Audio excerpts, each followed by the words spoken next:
welcome to Werks. Today's another episode of my 52 cards in 52 weeks challenge. Last week I drew this Ace of Spades, so today we're going to be upgrading my Festool dust extractor. I absolutely love my Festool dust extractor. It is, however, a very expensive vacuum. This one was about $430. However, growing up with asthma and losing 2 grandparents now to lung cancer, having a $400 vacuum with a HEPA filter feels like pretty cheap insurance to keep those nasty dust particles out of my lungs. There are some things that I don't love about this vacuum though, like the wire and hose wrap is just a bungee cord, and it's possible to get the wire into this top compartment, but you really have to cram it in there. So I want to make a new cord wrap, and there are some holes already in the vacuum, so I'm going to try to utilize those. So I'll start with just this little piece of Baltic birch. I don't really use Baltic birch too much, but I recently built a vanity for a boat, so this is marine grade Baltic birch. This plywood was about $70 for a quarter sheet, ridiculously expensive. But I have these offcuts and Baltic birch is nice and strong, so I think this will work well for this application. So after laying out the cutouts for the cord wrap, I can head over to the drill press, using a Forstner bit to drill in to make that kind of U shape.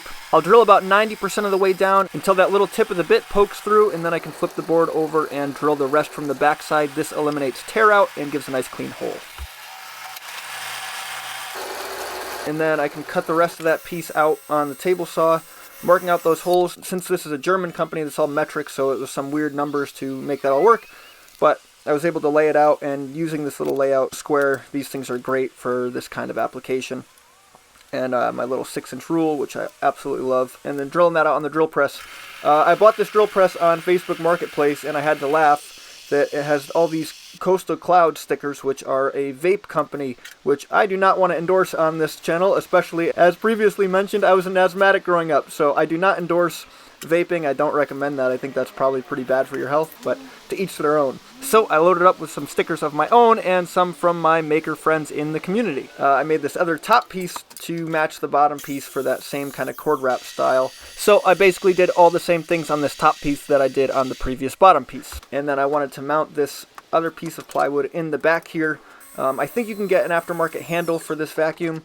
I think that's what these mounting holes in the back are for. There's also a hose garage that is sold for the Festool MIDI that does fit onto this vacuum, but I think it's about $60, which is not a ton of money, but I figured it would be easier to just make something in the shop rather than spend that money. So after using a compass and cutting this out on the bandsaw, I make that piece fit nicely, and I can mark out for the hole locations. And I can drill that out on the drill press. And then I just hand sanded all this to ease all the edges so there's nothing sharp. I glued those two pieces together.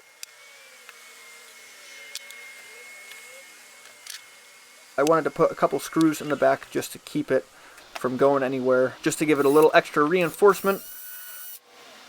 And I just used some 3/4 inch Craig screws for this, and they worked great because they're nice small heads and they fit right in the backside there where they won't get in the way of anything else.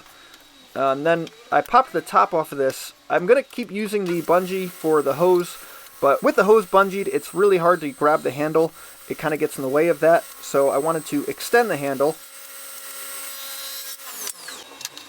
I'm just cutting up some more of those Baltic birch offcuts, and I can glue these two pieces together to make a nice blank for my handle. So it's about 1 inch thick instead of just a 1/2 inch. I think that'll be a little more durable and have a nicer handle feel.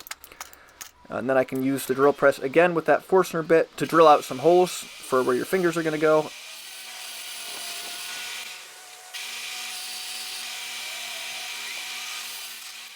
And then I can cut those ends square on the table saw and cut the rest out on the bandsaw. With that, I have a nice little handle, and I will just go over to my disc sander to ease the edges and give everything a nice rounded feel. I'm doing the same thing with my hand sander just to sand everything out and make it feel nice and smooth, so it's a nice easy thing to grab. And then I can glue and screw it to this little mounting plate. It was kind of in the way of the camera there, but all I did was just drill a countersunk hole and then send a couple of these wood screws in. And I was reluctant to do this out first, but I decided the easiest way to mount this would be to just drill holes right through the top. I don't have any plans on reselling this, and if I do, I guess I could always just replace that top piece. And I used the Craig screws for this because they have a nice kind of flat pan head, washer style screw head.